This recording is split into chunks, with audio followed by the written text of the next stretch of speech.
Okay, so hi class. We are at the Erie Maritime Museum. This is my dad, Andy Tellers. Say hi. Hi. How you guys doing?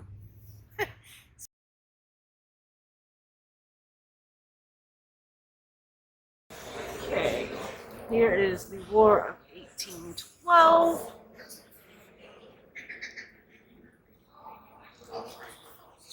Since the Revolutionary War, Great Britain had challenged America's sovereignty on land and sea. Britain disputed American land claims and supported Native American resistance. Her trade restrictions hurt the economy. On the sea, she seized American seamen, ships, and cargo. Americans resented her lack of respect for their new nation. Many called for war to avenge the country's honor. Country's honor.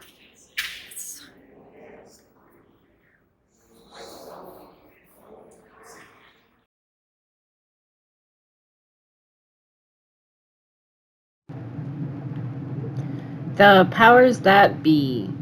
In 1812, the United States was a young nation trying to establish credibility abroad.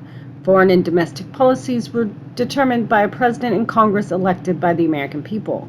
Canada, on the other hand, was an outpost of the British Empire. Canadian government officials could not act without orders from the British Parliament. Messages took several weeks to reach London and then had to compete for attention with the Napoleonic Wars. American prosperity. The Napoleonic Wars disrupted trade among the European nations and their colonies. Taking advantage of the United States neutrality, American ship owners traded with both Britain and France. The ship owners prospered, and the American economy boomed. I went to this museum. It's a great local museum here in Erie, Pennsylvania. It's right by the Blasco Library, down on the bayfront. So, get a chance, go. Pretty cheap admission. I think it was $12 from my dad and I. Got through in about 2 hours. So please go check out the Erie Maritime Museum. Their docents are wonderful. They know their stuff. And normally, you can even get on the Niagara. Right now, you can't because of COVID shutting everything down last year, and they just don't have anything up and running yet, even though this would be the normal sailing season. So here we have this wonderful timeline the Erie Maritime Museum has starting in 1756. And we have the Napoleon Wars in 1793 that were mentioned earlier, 1803, the Treaty of Amiens in 1802, which gave us peace between France and Great Britain. However, that only lasted until 1803. So this just leads up to the War of 1812 with that Embargo Act being repealed in 1809.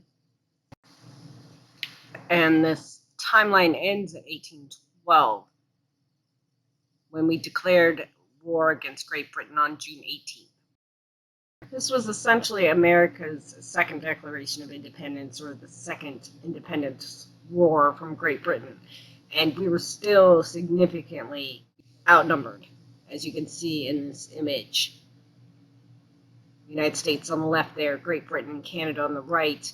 We were way outgunned, outpowered, outmanned. But we had our supply lines, we had the home court advantage.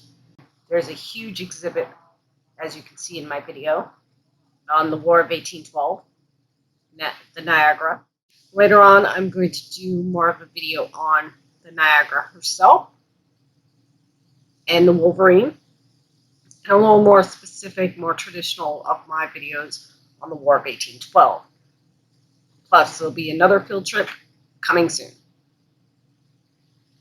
Actually, a couple. I have a couple plans this summer. Hopefully, my dad will make a reappearance as well. Battle of Lake Erie.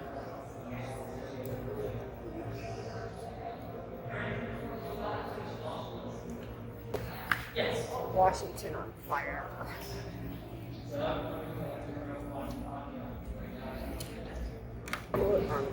Attack on Fort McHenry.